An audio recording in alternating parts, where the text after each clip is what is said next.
guys what. Okay, I'm going to start over just a second here. This is January 9th, broker open office hours with Camille. And we're just kind of setting up the ground rules and getting started. So ground rules, no discussion of actual commissions, but theoretical commissions is okay. I want this to be a supportive and collaborative environment where we help each other grow and learn. I know I'm going to learn some things from you guys too. If you're too shy to speak up, which people often are on Zoom, put something in the chat for me and I will pick it up in the chat and bring it up to the group. Or you can raise your hand. The button for raising your hand is called reactions in the bottom of your tray of tools. And you can raise your hand and then I'll see that you want to ask a question and I'll call on you. And so let's start off like we do on Thursday, motivation and momentum. I want to hear where you guys are at, what you're up to. How are you excited about what you're doing this year? Have you done some business planning? Where are you with your motivation and momentum? Are you in motion? Have you got something going? Norma, let's start with you. Unmute and tell us motivation and momentum. I am very motivated. It's definitely one of my goals to have more listings this year. I did have a slow year last year. I had just a lot going on. And so I'm ready to get running, you know.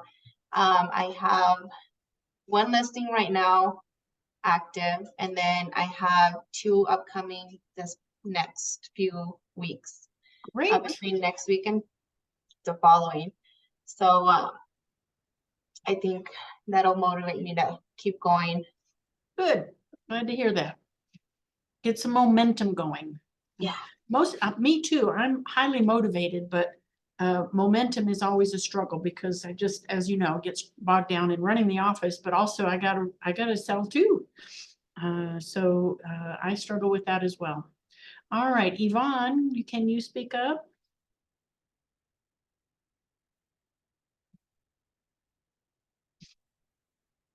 Can you unmute and tell us your motivation and momentum?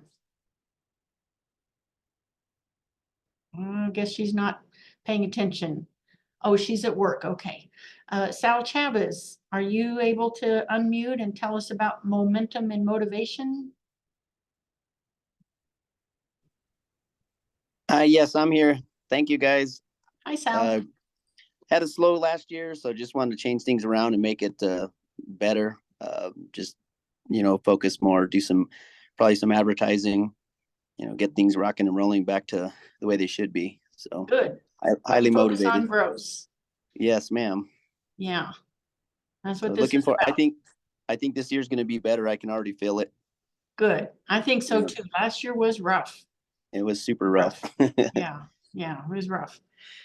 And let's see, Mariah is not even licensed yet. She's here just to learn and maybe get some ideas about how to pass her exam and stuff like that. So she is brand new.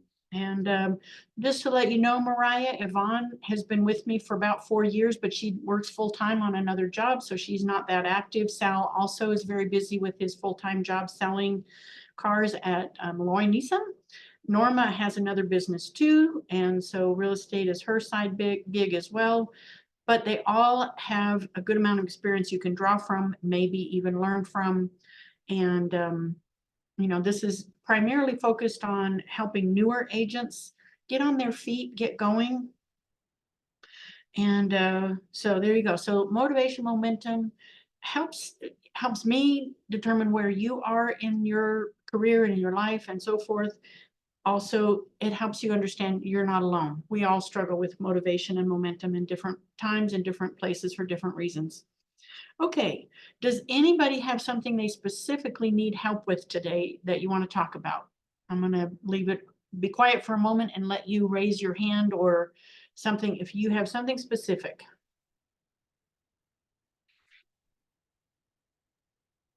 I just have a quick question that has come up recently. It's about like a very limited listing.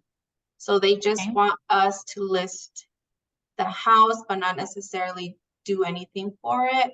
They just want us to put it up on the MLS. How does that work with, I mean, how do you charge for that? How does that work necessarily? That's a good question. I really discourage that. We are a full service brokerage. Mhm. Sometimes for a family member or something like that, you know, they're like, or it's a terrible property and they just don't want to go through the whole process of, you know, cleaning it up and getting it ready, and they just want an offer. You know, I guess it's okay to do that. I don't know what to tell you to charge. Obviously it would be a less service, but you know, I think they need, I try to convince people in that situation what my skill set is that I bring to the table that makes it worth paying for. And I also explain, you know, their comps that they're looking at to price their property are based on on everybody else using a realtor. And so if they're not using a realtor, then the buyer's going to expect a discount to make up for that. They're going to have a rougher time getting through everything. I mean, they're essentially a for sale by owner at this point, which can be done. But if they've never bought and sold a house, or it's been years since they sold a house, you know, I'd really try to convince them to let you help them properly. You know, there are companies out there that's all they do is list it in the MLS and walk away. And I, as a realtor, hate working with those listings. I hate having to show them and work with the seller, because usually those sellers are difficult to work with because they don't know the ropes.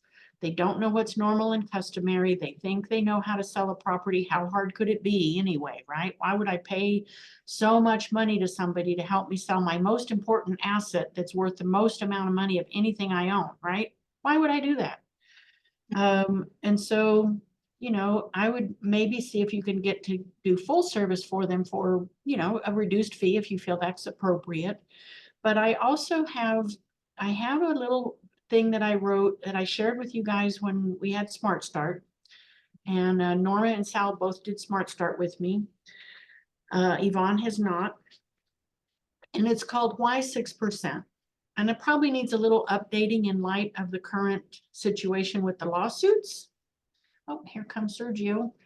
But it basically explains to them why it costs 6% typically, 5, 6, 7, whatever it might be. But I use that as a round number that's a commonly used commission amount to explain to them what our value is. What do we do to earn our commission? What does it cost to be in business to support them and their goals? Because we have board dues, we have training, we have time we have to spend running our business, not just running around looking at properties with clients and going on listing appointments. And obviously we only get paid when the deal closes. So, you know, we work on deals. All of us have probably worked on a deal that got to the closing day and fell apart on closing day. We had nothing. And that has to be worth something too. So it explains kind of the big picture about being a realtor and the service we provide. And every time I have used that in a listing appointment, I get no more pushback on my commission. They like, I had no idea how much it took to be a realtor, the experience level to be good at it, the skill sets we have to develop, the tools that we have to pay for, the time we spend getting good at this, and the fact that we don't get paid unless it closes, and sometimes they don't close. Right now, office-wide, our fall apart rate is about 25 to 30%. And I think that's pretty much industry-wide right now too. And you know, those typically have nothing to do with us. It's because they couldn't agree on repairs mostly, but sometimes the buyer's loan falls through or somebody gets cold feet on either side and we get nothing. We don't get paid. We don't get to finish the deal. So I can share that with you guys. It's in Trello, but Sal and Norma may not have access to Trello because I think I did that after they were in it. But I can share that with you. I'm happy to share that with anybody in the office. And it's something I put in every listing packet. When I do a listing presentation, I always make sure that's in there, unless for some reason it's not appropriate, but typically it is appropriate. And then they understand. The second tool that I use to explain my value to people is I created a booklet called For Sale by Owner, What You Need to Know, right? What every realtor won't tell you about selling your house. And it's like 40 pages long. And the point of it is not to so much to give them a roadmap to sell their own house, which it is, but just to show them how difficult it is and how time consuming and how much knowledge and skill it takes and how much paperwork there is and the different steps and the different people and all this stuff that they don't know, And that helps me too. It's like 40 pages long. And I think I have updated it for New Mexico, but I haven't looked at it lately. It probably needs a little updating for current situation, modern. It's been a few years since I edited it. But that also helps explain our value and explains why they really need a realtor. Now, Norma, I don't know if your situation would warrant that or not, but I'm happy to send those to you or make them available to you. And, that way, I just hate to see people sell on their own and lose money or have a bad experience or lose their buyer because they didn't know what they were doing. And certainly if they're trying to help the buyer and themselves and they don't want to pay any commission, there's liability involved in that too that I wouldn't want to take on if I was a seller. And then it's kind of like the blind leading the blind, and nobody has any access to any paperwork. And our paperwork has evolved because of lawsuits and problems on deals. And based on the experience of our attorneys and agents who've been in the trenches, we have pretty good contracts now. They wouldn't have access to any of that if it's truly for sale by owner and the buyer doesn't have representation either. So Norma, tell us a little bit more. Would any of that help you in this situation? Is it somebody who's just determined not to have a realtor? Tell me more. So it was actually the listing I did end up getting. It was one of the questions they had said, and I'm like, I did go over what my position in this process is. And I mean, I do work a lot for my dad, and so he was actually the one selling it. And I'm like, I could put it just on the MLS, but I don't think you want to deal with everything knowing how busy you currently are. And I'm pretty sure you don't want to take care of any of it. Right. So I ended up, I did take a little bit of a hit, but it is what it is. Right. And that's your dad, and he's an experienced buyer and seller. Right. Yeah. And so in that case, it sort of makes sense, but he should pay you for your work and your time. You're worth something, even if you are his daughter, because it's his business. It's one thing, if you've got a poor distant relative who has no money and they're, looking at foreclosure and, okay, maybe you feel sorry for him, you want to help him out. But that's not your dad.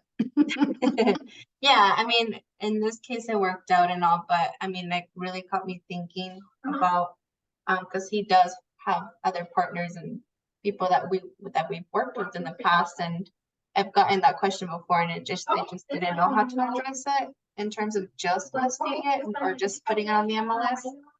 And so yeah, but I think he would do well to have you helping him, giving you, give him good advice about what's appropriate to deal with for repairs, especially, and appraisals, and the title process, the buyer's lender process, all that stuff. Yeah. He should have representation if he wants to get the best possible deal for himself. Yeah, I agree. He's just a little stingy. I know everybody wants to save money. Everybody hates paying real estate commissions.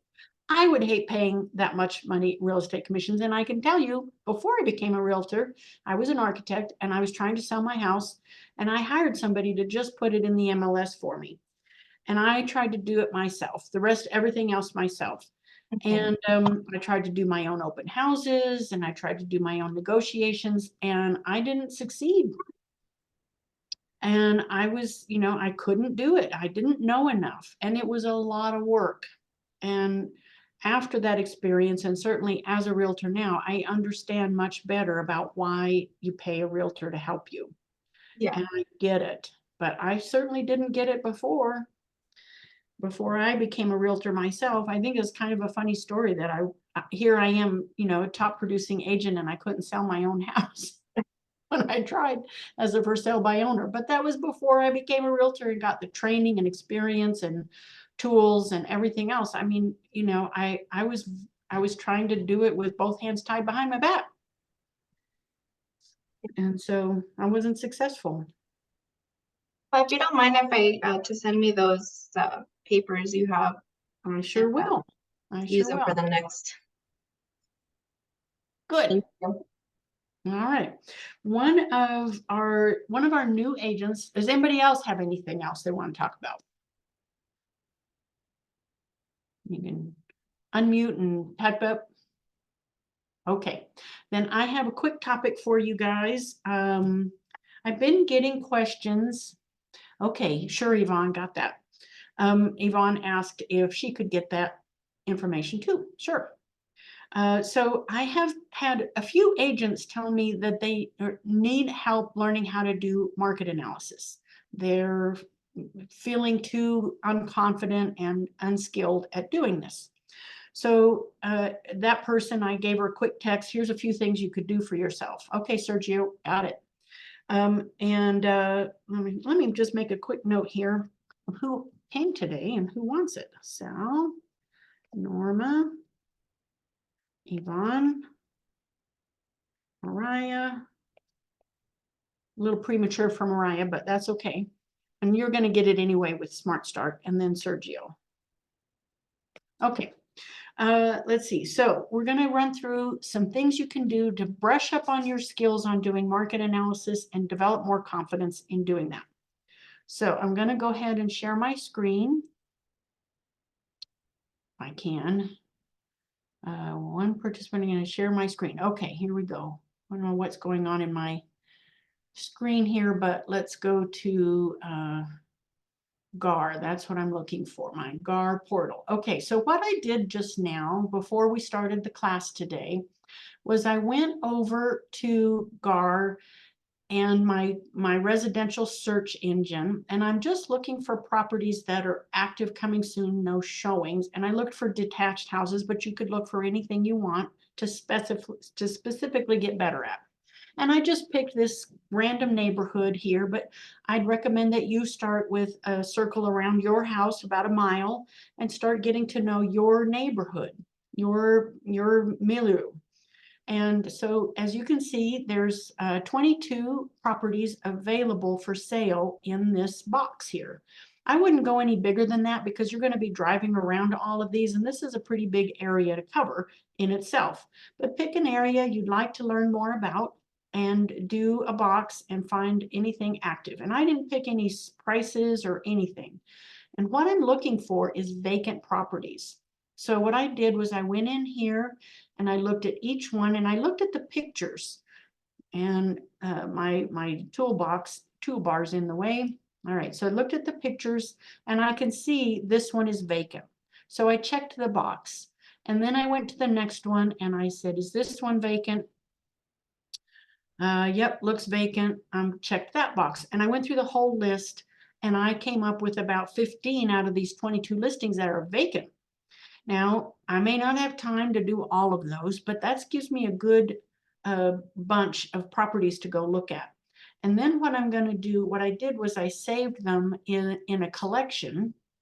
And I'm also going to save, I want to save, no, that's not what I meant to do. I want to save the whole collection of all of them because I'm going to do a market analysis with all of them. Oh, actually, this is my 22 that I did. I did a bigger search and that was all of them. These are the ones I saved. Then my selected right here. Selected is right here. I found 15 out of 22 that were vacant. And I'm going to start going through these selected ones and ask for showing appointments. I'm going to block a couple of hours on a Saturday or whatever day you're off. Block a couple hours and go look at as many of these as you can cram in a couple of hours. Okay.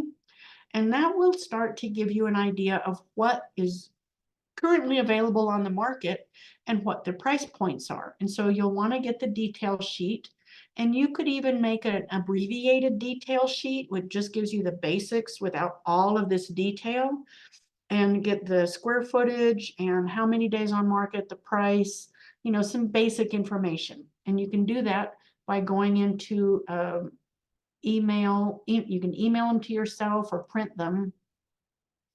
And you could, I'm choosing these 15, and I am just looking for a summary report. Let's preview the summary report and see if that gives me what I want. Yeah, so this gives me the square footage, the price, where it is, and how many days on market. Okay, that's just basic information and one picture. Okay, so then I would print out this list as my guide, and I would start asking for showing appointments on these. And most of them, since they're vacant, should be go and show, instant approval. And I'm going to put in the showing request that I'm previewing it. I don't have a client with me, I'm previewing it. Okay, oop, here comes Natalie. And so that starts to give me some idea of what is available in this market, what it's like, what the price point is, how big it is, and the cost. I can look at the cost per square foot right here, and I can start to develop a sense of this neighborhood and its price per square foot. $214, $242 a square foot, $166 a square foot, and what's the difference in the quality of the home in those different price points. Okay. All right, so then now I've got my list, and all should know how to do a showing appointment request, but if you don't, we're going to go through that in Smart Start if you haven't already done that. And then I'm going to go back to my search results. So now I can go through and ask for my appointments on showing time for all of them. Just put it in as a preview and go look at them. Then the next step is running a one-line CMA and see how these properties fit into their competition. So that button is right here. And I'm going to do my one-line CMA. And I'm not sure if this is going to give me all of them. I think it is. Okay, this is going to give me all of them. And I'm only looking at this. So if I'm going to do a market analysis, I want to add the ones that have sold too. But the ones that I'm looking at, as I look at them, I can look at their price point right here and notice, where are they in the scheme of things? Are they in the top? Are they in the bottom? Are they in the middle? And does the price that they're asking make sense for what it's competing with? Okay. So this will give you some more comfort level when you're working with buyers and they're like, we don't know what to offer. What do you recommend? And you're like, I don't know. Okay, so we don't want you to say, I don't know. I want you to have some idea. Well, I think here's your range, and show them how to, show them the comps, and here's your range of what's possible. This one is in the middle. I think that means it's pretty fairly priced because it's in better condition than the other average units, or it's in worse condition and it's overpriced. Where it depends is you got to think about those two factors: the condition of the property, is it above average, average, or below average, and the price point, is it above average, average, or below average, and match those two things up. And this will start to give you some perspective. And when you are on a showing tour with a client and they're like, oh, I really like this house, what do you think? You have some knowledge and confidence to be able to give them some advice about what to offer if they want to make an offer. Okay. All right. You should be able to produce a market analysis on a specific property within an hour. And when you're new, it can take 2 to 3 days. I know, because I've helped some of our newbie agents go through this process and they don't know how to do this. Even though I've taught them, they really don't have comfort and confidence in what they're looking at. I can take something like a one-line CMA and instantly, almost instantly, figure out the right selling price for a property. But that comes from experience, from having looked at hundreds of properties, visited properties with buyers, and gotten to know the market through my experience.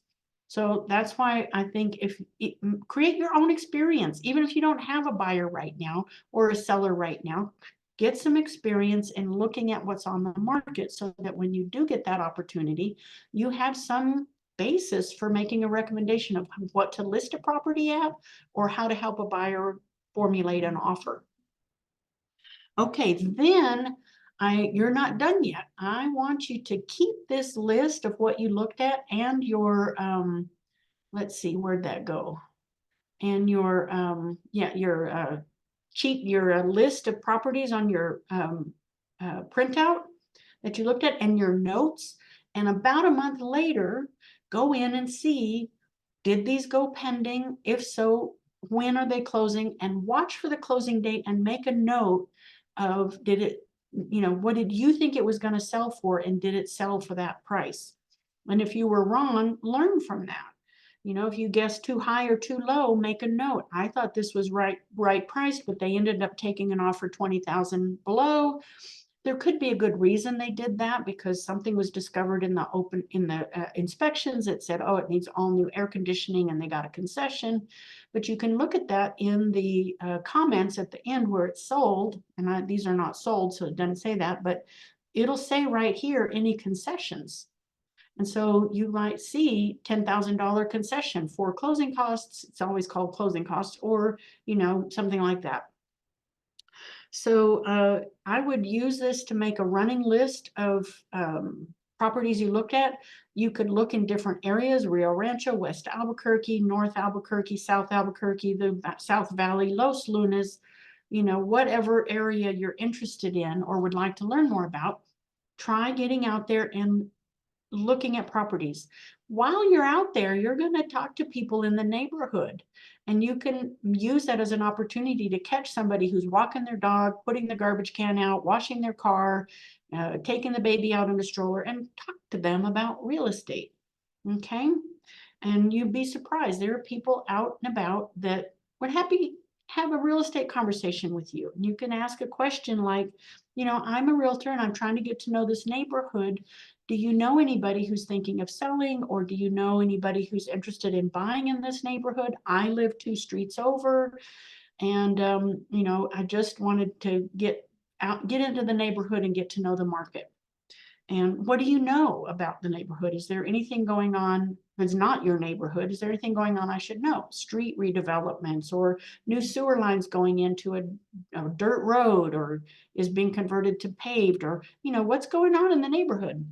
Those are all good things to find out while you're out and about investigating the neighborhoods. So I think I'll stop sharing for now and see if you have any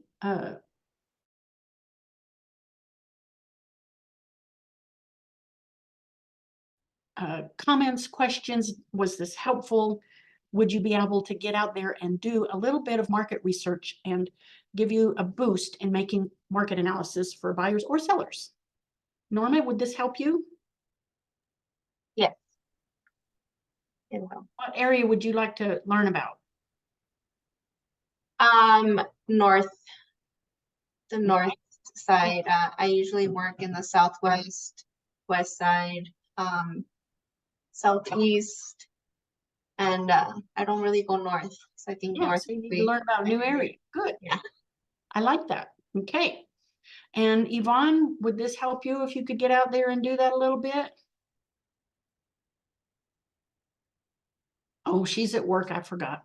All right. Sergio, how about you? You had, like everybody else, a little bit of a slow year last year. I would love to see you doing more business. And I think, I don't know how you are about your skills in a CMA. Tell me more about what you feel comfortable or not comfortable with doing market analysis.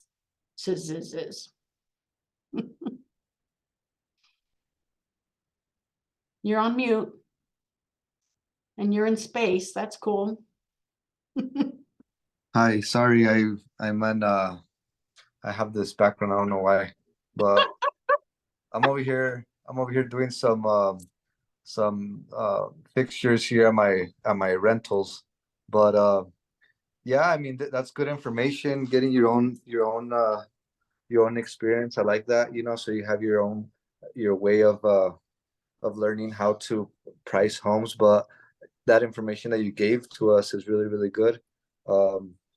And it's going to work out really, really well if we use it and we go drive by the properties and actually see see them instead, like in person instead of like, and even I mean, going to do some showings as well. Yep. Those are good experiences, and then just comparing the condition of the properties and all that. So that's really good information. It's gonna be very, very helpful. Yes, especially if you follow through and find out what did it sell for later on. You can't look at it once it goes pending. They Yeah. won't let you make an appointment to go see it. So do them while they're active and then follow up later to see what did it really sell for and how long did it take to go pending. Yep. That's also very important information in evaluating pricing on houses. Yeah, days on market. Yeah, yeah. If it took 75 days to get an offer and it sold for 20,000 under asking, that tells you a lot. If it went in 3 days at full price, that tells you something else. Yep. And I'm also I'm already this year I made myself a goal to bring up my real estate uh broker side of things on a different level. So yeah, last year I definitely spent it a lot on my Airbnb arbitrage and all that and my projects, which this year I do have a goal to sell a lot more. So Good. and if anybody in the office has any questions about Airbnb short-term or mid-term rentals, I do help people, whether it's your own Airbnb, whether I even rent properties and furnish them and Airbnb them, and I even invest my own properties and in my own properties and Airbnb them as well. So and it's not just Airbnb, that's just one platform. But if anybody has any questions about that, I'm your guy for that as well. Good to know. Good to know. We do get people in the office who are wanting to learn how to do that or thinking they found a property they would like to do with that. And so that's good information. Yeah, I'll go ahead and add my phone number also on the comments and the chats if anybody has any questions, or like I said, I can help in any way. Great. Thanks, Sergio. Thank you. All right. Natalie is a brand new agent and hasn't sold anything yet, finished licensing last year, and she is related to John and Laura Gutierrez. That's her dad. And so Natalie, did you pick up anything good today? Yes, I did. I got here a little bit late, but all really good stuff. And we're working on a listing right now. Good. And so everything that you're saying was like reiterating what I've heard. So it's all lining up now. And Laura could use some help getting to know the market too. She's been here a while, but she hasn't done a lot of business. And I think that would be something good for you guys to do together. Yeah, she actually was going to do today, but she got caught up, but she said she's going to start joining the next one. So Excellent. Okay. Yeah, get out there and get to know the areas, especially ones you're not familiar with, like Norma's going to do. Works both on the southeast and the west corners, and she would learn north now. So I think that's great because we get opportunities all over the place. And when someone asks me if I'm doing a new listing presentation and I've never sold in that neighborhood, and they'll say, well, what do you know about my neighborhood? I don't want to have to go, nothing. I would like to be able to answer at least something. Yeah, I've looked at several of the houses in this neighborhood, and I've talked to people. I know something about the neighborhood. I also will tell them I can be an expert in any neighborhood in less than half an hour. And I tell them I have tools and resources. Google is a great resource, Nextdoor, and so forth, to learn about a neighborhood. Plus, I know you're going to tell me, Miss Customer, everything that you know. And so the more important question is, what is my experience and what am I going to bring to serve you from that, as well as, do I answer my phone? Do I answer my emails? Am I proactive in working with you? Those are the more important questions. I can solve what I know about your neighborhood or don't know in just a few minutes. That's not the criteria you should be thinking about when hiring a realtor. Look at their experience, look at what they're going to do and how they work, right? Isn't that more important? And something that you can't obtain in half an hour, right? Okay, so any other thoughts about doing market analysis and getting more confident and capable in doing those? Anybody else have more thoughts about that?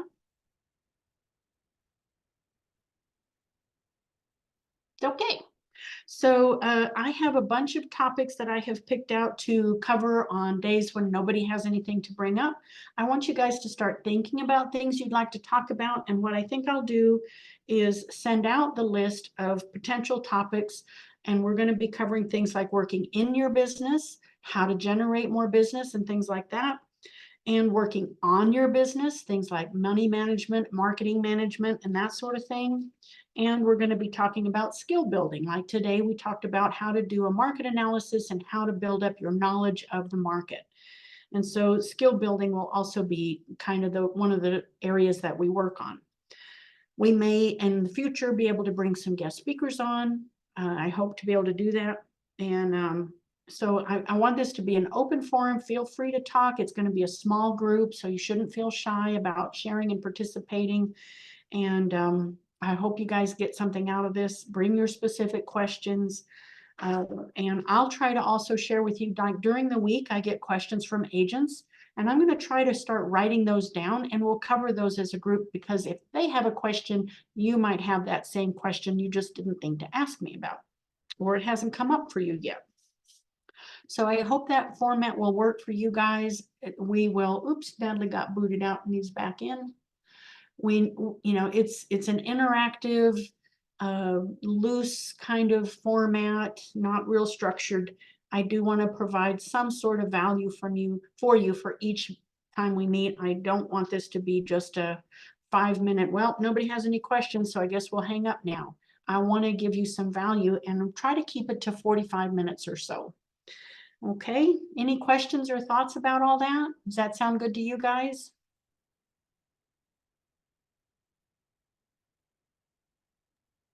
Okay, yeah? Yes. Go ahead, Norma. No, I'm just saying that it sounds great. I think it'd be nice to, I mean, I get questions every once in a while, and I don't know, I just go on with my life and figure it out or something, but it's nice to like be able to I have don't a want to meeting or bother something. Camille. Yeah. I'll just figure it out. So, you guys all know you can bother me, but this is a great forum so that you can get answers to your questions that aren't urgent, and bring something up that other people can learn from too. I welcome that. I would love that. And so I think we'll see how this goes. I hope that we can grow this and develop it to something that people are excited to participate in. That's my goal. All right. I guess that's it. We'll wrap it up unless anybody has anything else. Oh, we got some new messages down here that I missed.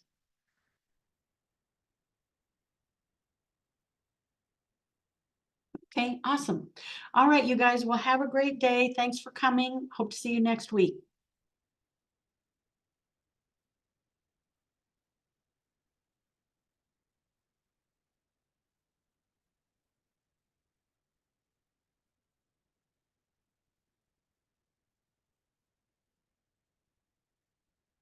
Mariah, your question came in a little bit late, so keep coming and bring it up next meeting that you would like to shadow somebody.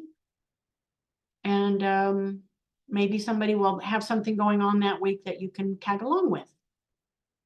And I'll try to remember too when I get an appointment coming up to see if you're available. Okay. See you guys next week. Bye, thank you.